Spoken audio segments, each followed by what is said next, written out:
Mr. Chair, point of order, Mr. Chair. I just want to know what is the process of the other colleagues having their time questioning. Kasi kung hindi, wala eh. Kahit na sino sumingit, sorry, that's okay. Kahit na sino sumingit-singit, ito kanina pa, more than half an hour na siya, hindi pa siya nakapagsalita. Siguro naman bigyan natin ng allocation each senators ng time limit o 10 minutes, 10 minutes. Kasi kung hindi, kanya-kanya tayo, sabog-sabog tayo. Next is Occidental Mindoro, 3.2 billion po yan ang nadagdag. Okay, next is Oriental Mindoro, 3,105,759,000. Next is total po ng Romblon is 620 million. Tapos next po, Bukidnon is 580,222,000. I would like to clarify, Your Honor, I will make it clear, hindi po ito district ni Congressman Joe Zubiri. Hindi po. Just to clarify, hindi niya distrito yan. Tapos yan, sunod-sunod na po. Itong Camarines Norte, 550 million. Itong, ano ba yung sumunod? Batangas, 429. Meron pa pala ulit na Mindoro. Hindi ko alam bakit nahiwalay ito. Baka ibang district ito. 400 million. And then Sarangani, 300. So next slide. Pag tinotal niyo po, yan, magbabalanse po yan. 13,803,693 with Congressman Saldico as proponent. And pag tinotal mo yung district, yung subtotal, 13,803,693,000, Your Honor. For the record, ang binabanggit po nating Representative Elizaldico, siya po yung chairman ng House Appropriations Committee. Sa makatwid po, Rep. Toby, kung titingnan po natin at pagbabasihan, ito pong nakalap po ninyong impormasyon, lumalabas po na si Rep. Saldico ay siyang proponent ng halos 13.8 billion. Hindi natin malaman kung ito pinarada o sinagasa. Yun po ba ang ating conclusion? Po ilang congressman dyan, sabi na hindi amin yan. Hindi namin ni-request yan. So hindi ko na po, hindi na ako nagtanong kung parada yan or sagasa. Ang sinasabi ko lang po is, yan po yung nakita ko. Kasi normally, kung kunyari, yan po yung request ko, dapat ako yung proponent. At ako rin po yung congressional district. NEP, ang titignan ko po lang po doon is yung total NEP. Hindi ko na po tinitignan ko ano po yung allocable tsaka non-allocable. Baka po si Yusek Cathy po ang nakakaalam, Your Honor. Yes, Mr. Chair, mukhang alam ni Yusek Cathy. Your Honor, Mr. Chair, let me explain. Yung not allocable, yun po yung hindi naman part ng district allocation. Ito po yung mga big ticket projects like foreign assisted na hindi naman po bumababa sa district maintenance fund, equipment fund, preliminary and district engineering fund, right-of-way fund.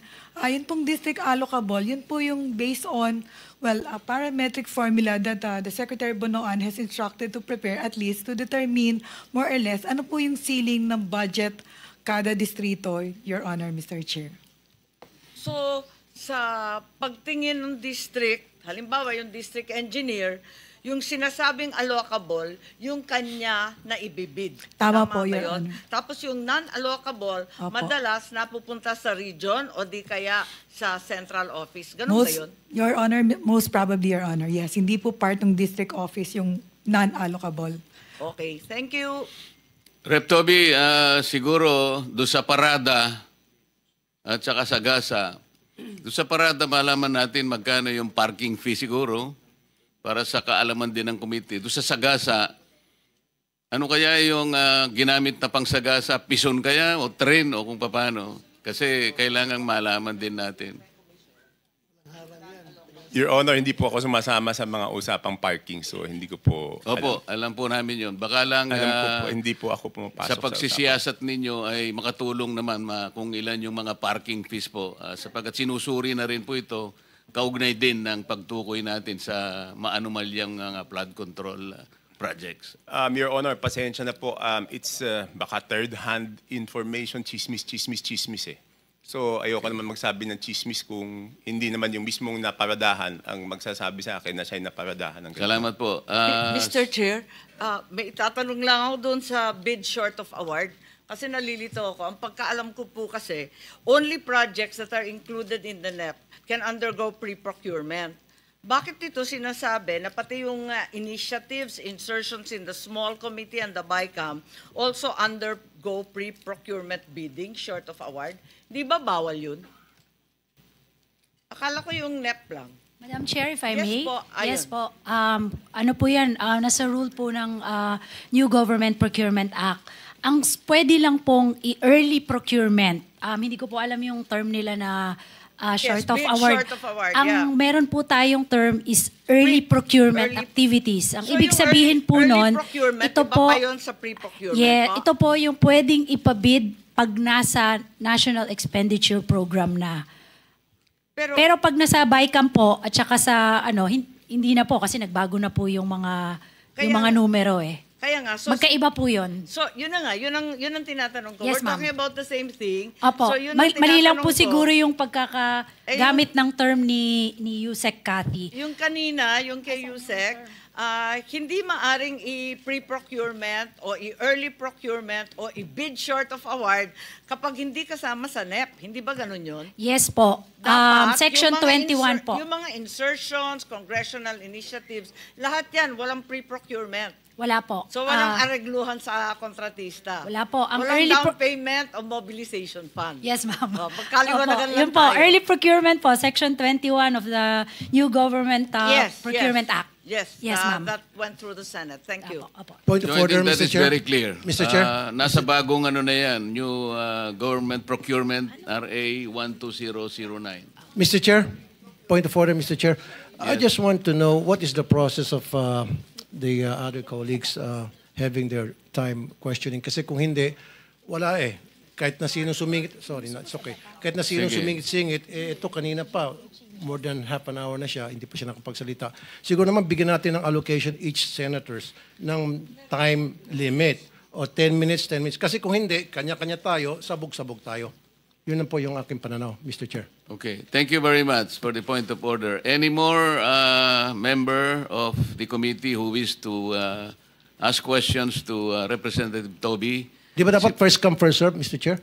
Marami Yun nga po, kung merong gustong magtanong, kailangan mag-express na po para Mr. Chair, right here. Senator Erwin. Yes, I have a couple of questions for Congressman Toby. Kung sa ating budget process, Mr. Chair, una ang committee amendments, and then individual amendments, and then kasunod po, supposedly after the second reading approval, no more changes. Tama po ba? Yes, Your Honor. Can you state before this committee, Mr. Chair, what really happens in reality? Yung totoo. Mukhang hindi naman po nasusunod ito. What's going on? Can you walk us through para maintindihan po ng mga nandito, yung mga nanonood sa atin, what's going on? Kasi dito po mapasok yung mga insertion, nakatakot-takot, Mr. Chair. Okay, Your Honor, una po tatanggapin po ng House of Representatives yung National Expenditure Program. Yun po ang proposal ng budget po ng Executive Branch. Pagkatapos po noon, magkakaroon po ng budget briefings at magkakaroon po ng budget hearings.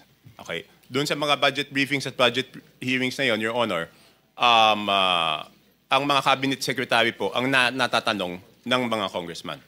Pagkatapos po niyan, mapupunta po yan sa plenaryo. At magkakaroon ng sponsorship at magsusponsor yung iba't ibang mga authors, no, ng iba-ibang mga sponsor ng iba't ibang department. Doon po hindi na po pwede magsalita ang cabinet secretary, congressman na po. Pagkatapos po magdedebate, yan po yung sinasabi ni congressman ng ating chairman na magdedebate po. Halos 2 buwan po yan, inaabot ng gabi, magdedebate po. Pagkatapos po niyan, pag natapos yung debate, isasara po ang period of interpellation and debate. Pagkatapos po, bubuksan po yung period of committee amendments. Doon po magsasabi po yung committee ng mga amenda. For example po, yung departamento let's say, yung executive branch, may nakita silang dapat na institutional amendments. Doon po yun sinasabi sa period of committee amendments. Pagkatapos pong maisara yung period of committee amendments, bubuksan na po ang period of individual amendments. Pagkatapos pong isara yung period of individual amendments, ay magbobotohan na po on second reading. At tapos third reading. Yan po ay sa normal, sa lahat po ng batas. Ngayon, pagdating po sa budget, iba po yung proseso doon sa House of Representatives because ang laging sinasabi doon, kulang yung oras, di ba po? So, pagkatapos po ng committee amendments, bubuksan po yung period of individual amendments. Tapos po, magmo-motion po ang majority leader lagi na sasabihin po na magpo-form ng small committee to accept the individual amendments of the members after the approval of second reading. So ang mangyayari po, aaprubahan natin on second reading, tapos tsaka palang mabubuhay yung small committee na tatanggapin yung individual amendments. Tapos yun po yung sinasabi ni Honorable Chairman na pagkatapos natin magdebate, dito lang sa budget, kaisa-isang bill na may small committee na siyang tatanggap at siya ang magdidesisyon. Walang magagawa kahit sino kasi hindi naman po kami kasama. Your Honor, doon sa talakayan na yon, sila po magde-decide. Tapos pagbalik po namin at makikita po namin yung printed copy, wala na kami magagawa kasi sa third reading po ang botohan lang doon, ang papalitan lang, wrong spelling, comma, period. So magugulat kayo minsan, nadagdagan to, nabawasan to, hindi naman napag-usapan sa plenaryo at yun po yung desisyon ng small committee. Kaya po hiningi ko po yung committee report ng small committee na wala naman pong maibigay. So,